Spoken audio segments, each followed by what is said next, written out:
Bonjour Laurent. Bonjour mon patou. Il faut que j'arrête de dire ça.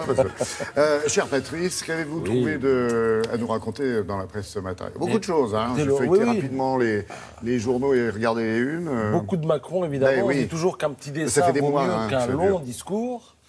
Adage confirmé ce matin avec CAC à la une de l'Opinion qui nous propose une immersion en mythologie.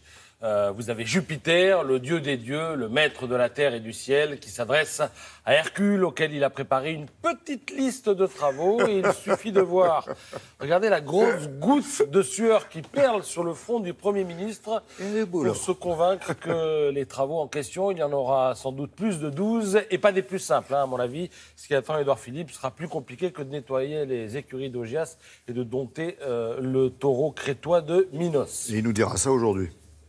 Tout à l'heure, lors de son discours de politique générale. Donc, lendemain de congrès, pour l'instant.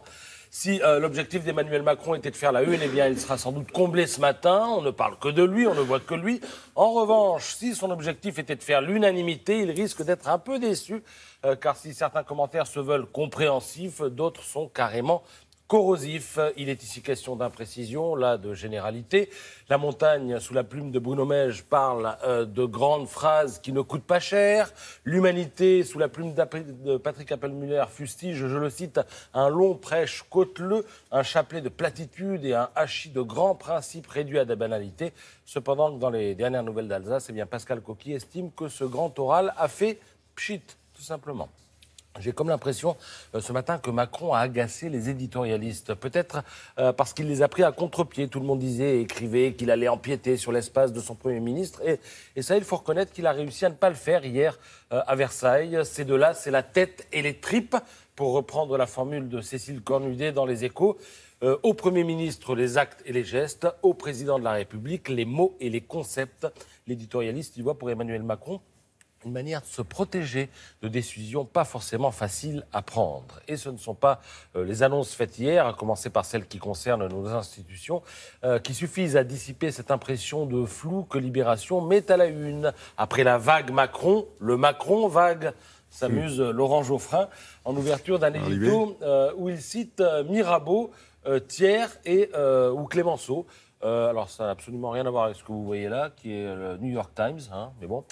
Dans ces lieux dorés où on les a entendus, la prestation d'Emmanuel Macron, trop générale, n'aura pas beaucoup marqué les esprits, écrit le patron de Libération. Alors, le ton est un petit peu moins rude du côté du Figaro, même si le titre de l'édito laisse poindre une forme d'agacement.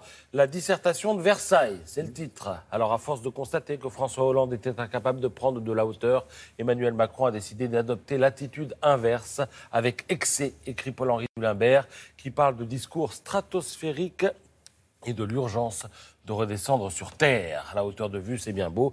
Mais il ne faudrait pas qu'avec le temps, les Français soient tentés de prendre cette hauteur pour de l'éloignement, conclut l'éditorialiste, conscient, comme la plupart de ses confrères, que le président de la République a pris soin de laisser à son Premier ministre les sujets qui fâchent. C'est d'ailleurs le titre à la une du Figaro. Alors, les sujets qui fâchent, le Figaro en fait l'inventaire, la dette, la fiscalité, le code du travail, l'immigration, l'insécurité, etc., etc. Dans quelques heures, Édouard Philippe, vous le disiez, nous dira quand et comment il compte mettre les mains dans le cambouis.